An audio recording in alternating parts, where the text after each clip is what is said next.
Dake Tuski, you are now talking to the motherfucking greatest. All right, it's day two of the playing experience and the postseason experience as a whole.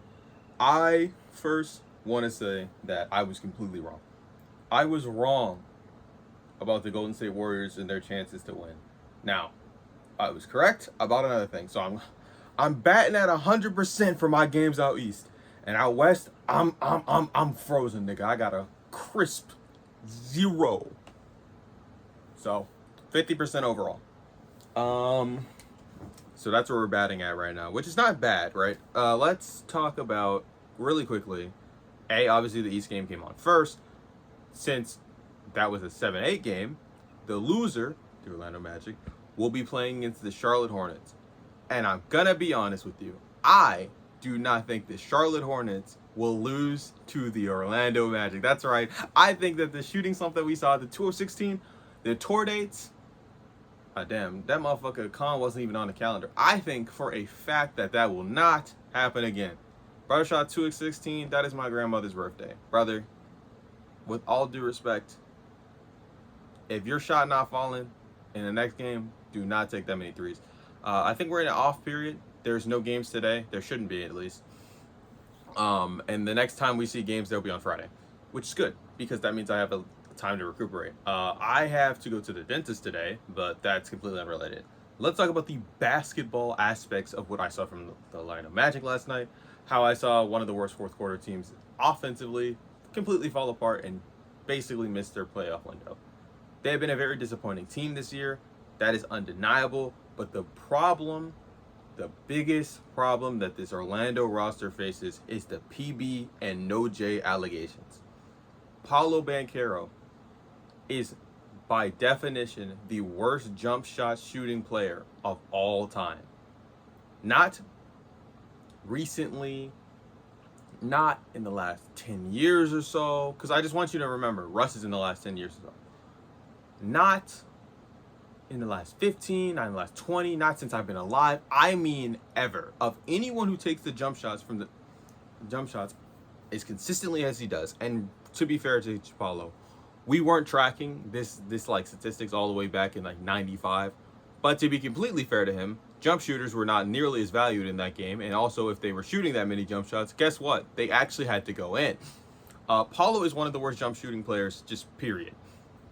If not the, considering how much of a volume he takes. And I do not bequeath Russ's title so lightly. It has been 4 years, which is a way bigger sample size than I think anyone's given credit. If you look at this man's career averages, and I mean just across the board, he is pretty much the same player that he has been his entire career, with the sole exception of last year where he averaged 25 points, which I think has a lot more to do with him being healthy in periods where Franz wasn't healthy. And this team not knowing how to play with their best player, Franz, and I don't even know if he's their third best player considering how many I don't know if he's their second best player or their third best player considering how much he misses jump shots and his tendency to take them. I remember people saying he's got like a mixture of like LeBron in him and a little bit of Carmelo Anthony.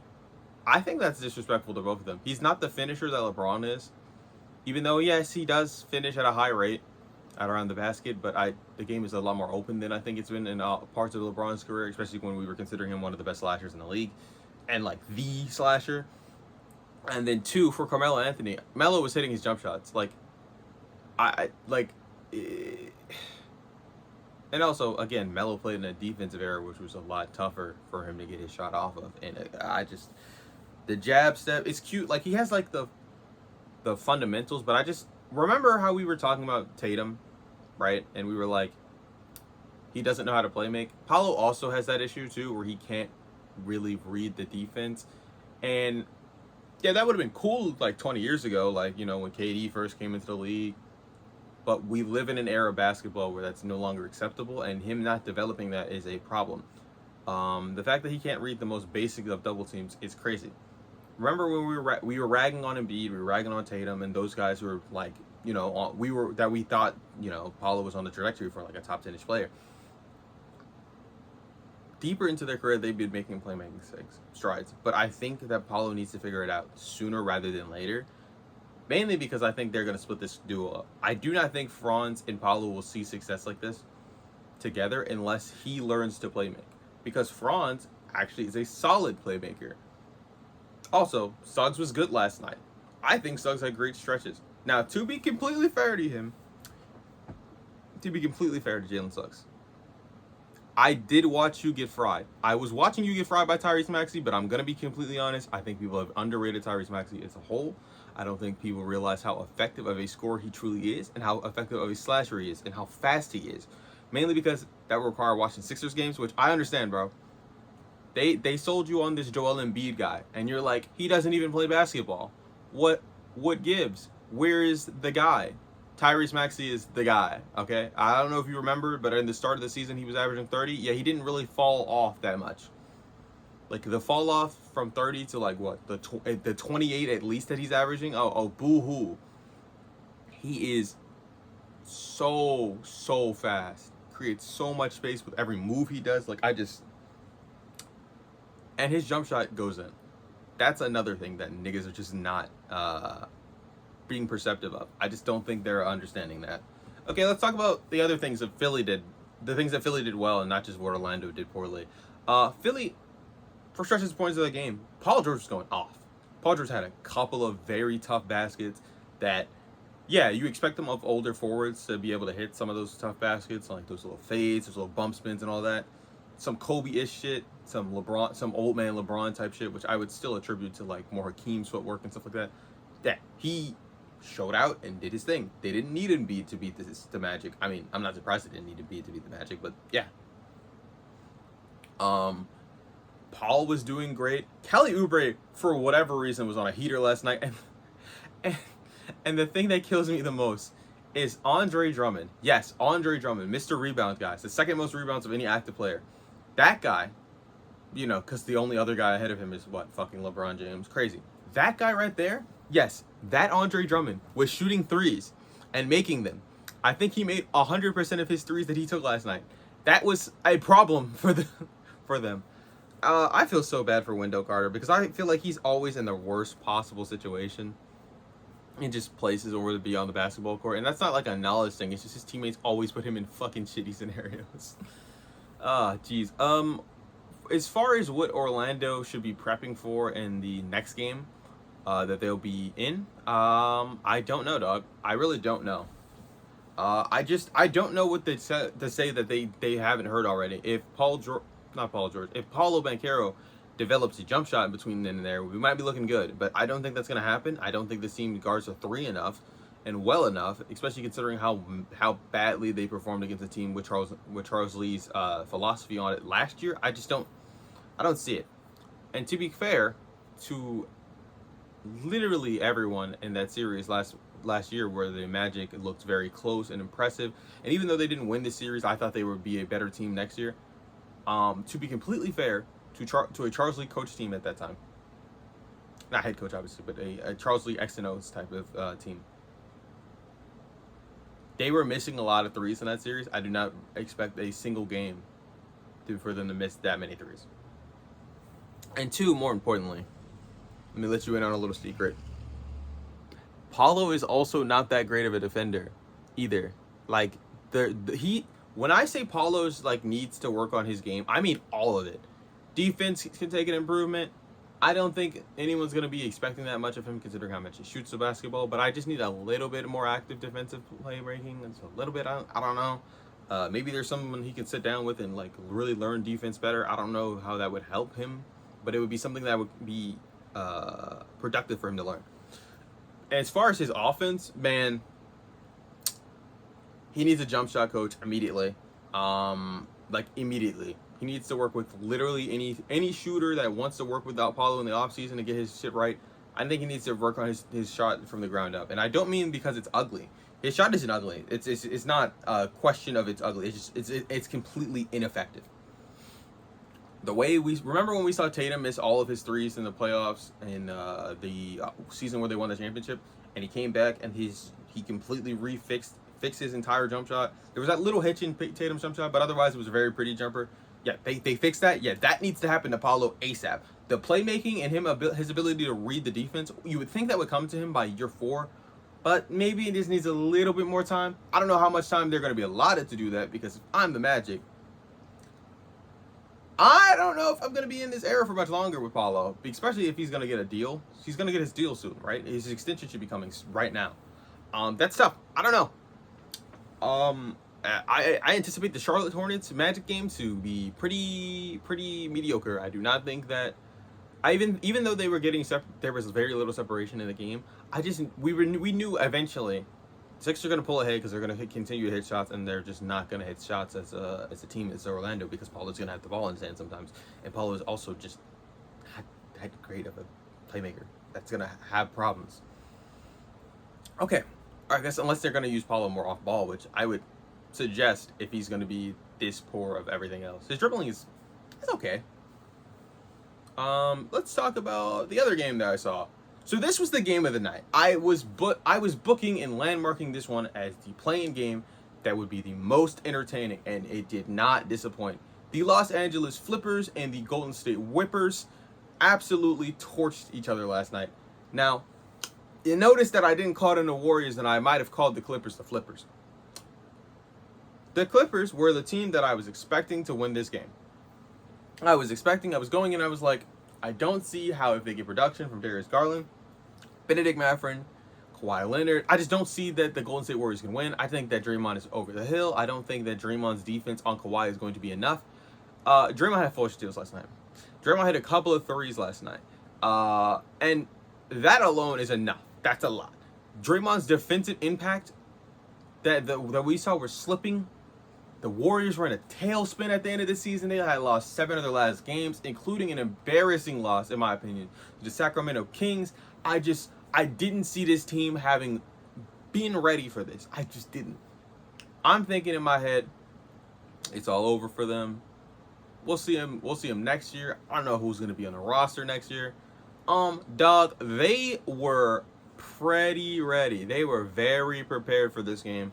The way they executed in the fourth quarter, including a 14-2 run, was very, very Golden State Warriors-ish. And it starts with the shooting of Stephen Curry. Stephen Curry shot 7 of 12. And look, I know I'm being petty, but I just can't let it go. 2 of 16. Brother, Steph made 5 more threes than you last night, shooting the same shot diet as you last night. And more importantly than that, I'll let you know the secret. He took 4 less shots to do it as well. Steph was balling out, but annoying every playing game has had that one player who's just been balling the fuck out. LaMelo was the one. It was Curry in this one. It was Denny in the other one. And then in the other game, it was Tyrese Maxey giving his belt. Tyrese, by the way, Tyrese had 30, almost 30, like in the third. It was disgusting. Actually, if you don't want to count LaMelo, I would count Kobe White, but again, I don't think he deserves to be in the caliber and list of those names. But yeah, no, Kobe White was fucking godly that night. Remember the performance we saw from him? We were like, oh my god, he's taking Steph threes. He's making Steph threes. Steph made Steph threes last night, and it was impactful. It was impactful as fuck. The tail end of the game, where the Clippers completely crumbled, was just... It was hard, and it was cathartic to watch. It was such a different thing that I didn't think that I could see that from Steph Curry in year 12. I just didn't. I said year 12. 12. 2019. Sorry, 2009. It's 2006. 2026. No, I don't know how I fucked that math up that badly. Apologies. That's at least 15 years. It's year 17 for him.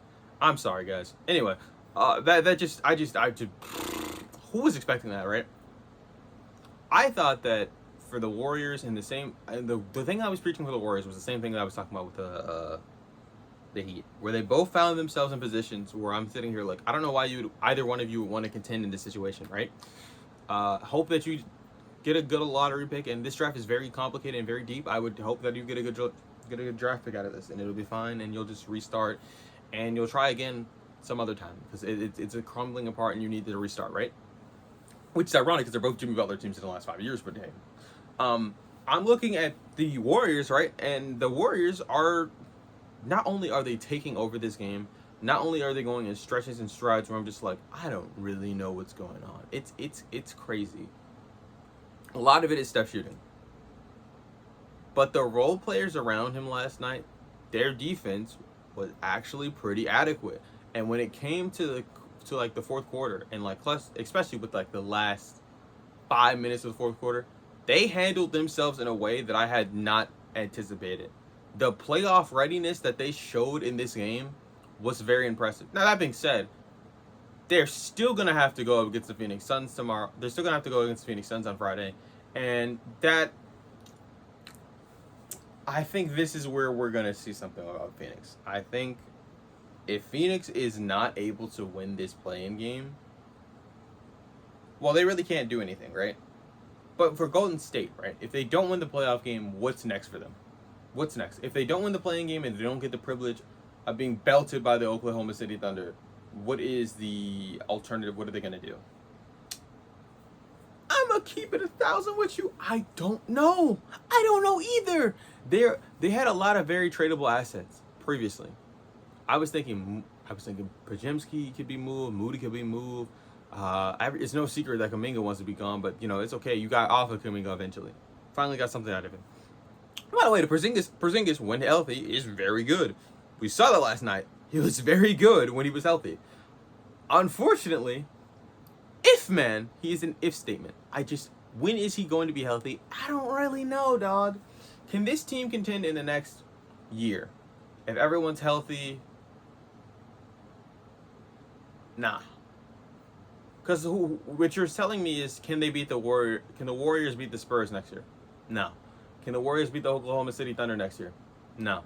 Can the Warriors mess with the Nuggets? Maybe if Curry goes on an all-time performance and Jimmy's also really good, but most likely, nah. Can the Warriors fuck with the fourth seed in the conference, the Lakers, if they're healthy? Nah. Can the Warriors fuck with the Rockets if they ever figure anything out and they get a new coach that can help the offense jive together? Nah. So I don't really know what they can do in the future and long term, but as far as moments go, that was a very Golden State Warrior moment. This looks like the dying embers of an empire, but God, it was amazing to watch last night. But, and this is a big but, no Nicki Minaj. If we're looking over at this team's future currently and how they have to play against the Phoenix Suns, I like that matchup if I'm them. I don't know if y'all know this. Dillon Brooks has been sunned by a lot of NBA players. LeBron, Kevin Durant, really the older guys. Steph is one of those guys that has been sunning Dillon Brooks for a very long time, dog. It's going to be very tough to watch. And as far as Devin, he is still lacking as a playmaker. Now, not to the degree that a Paolo Banchero is, but again, Paolo Banchero, dog, please. For the love of God. I had this nigga regarded as a top 15 player. I just don't know how the fuck I had him there. I don't, bro. I had him better than Franz, dog. I'm sorry that I even said that, man. Jesus Christ, man. He is such a disappointment right now. And I was going over the draft and being like, oh, and this is petty, but I was going over the draft as the game was happening because me and my dad were talking about Paulo. We were talking about his lack of a jumper. And my brother eventually came downstairs and he independently came to the exact same situation. My dad was like, he doesn't have a jumper, which is crazy. But when we're looking at these guys and we're thinking about them, I do not really know. We were looking at the draft and redrafting. We were thinking, who should they draft if this draft redid it? I don't know if Paulo goes top 5. I'm serious. I do not think that Paulo goes top 5 because the players that are in this draft, I was thinking this draft is kind of ass, right? No, this draft is not kind of ass. This draft is actually pretty good. Chet was in this draft. Jalen Duren was in this draft. Christian Braun is not going over fucking Paolo Banchero. Don't get it twisted. Christian's been solid. There's been a lot of solid role players in this draft. Jake LaRavia was in this draft. I'm looking at Paulo. Paulo is a very hard player to build around. He's a nice player to have on your team, theoretically. But I just don't know if the Orlando Magic should have used their first pick on him. He's not a guy that's game is easy to develop, and it's just confusing, to be honest. I don't know what to do with this team. And as far as everything else, yikes. I think, who else was in that draft? There's a couple of guys in that draft who turned out to be all-stars already. Chet, Jalen Duren,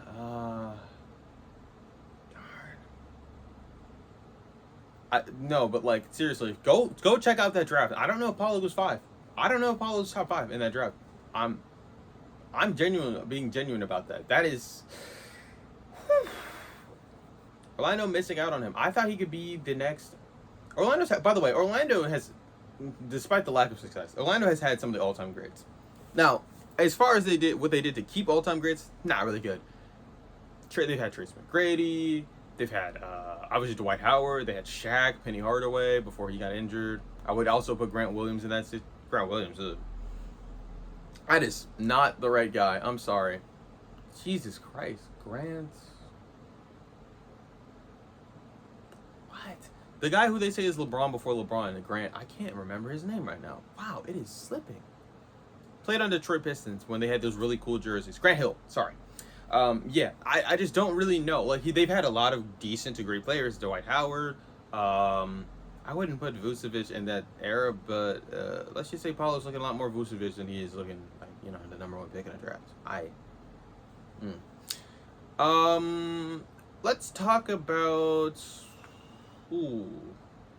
So what is it all? Obviously the Sixers. With the Sixers locking on the 7th, 8th game, they're going to be matched up against the Celtics in the first round of the playoffs, and I'm gonna be honest, I don't think this needs to be said, but the Sixers have historically in the postseason not been able to fuck with the Celtics, and I do not think that it will change. I don't think it'll change, healthy Embiid or not. I don't think that Paul George playing at the level that he was playing is enough. I don't, dog. I look forward to that being a very weird 6-game series, but a 6-game series nonetheless. That's going to do it for me, though. If you liked the video, like the video. If you didn't like the video, dislike the video, but tell me why you didn't like it in the comment section below. All that fun stuff, and I'm out of here. I got to get ready for the dentist.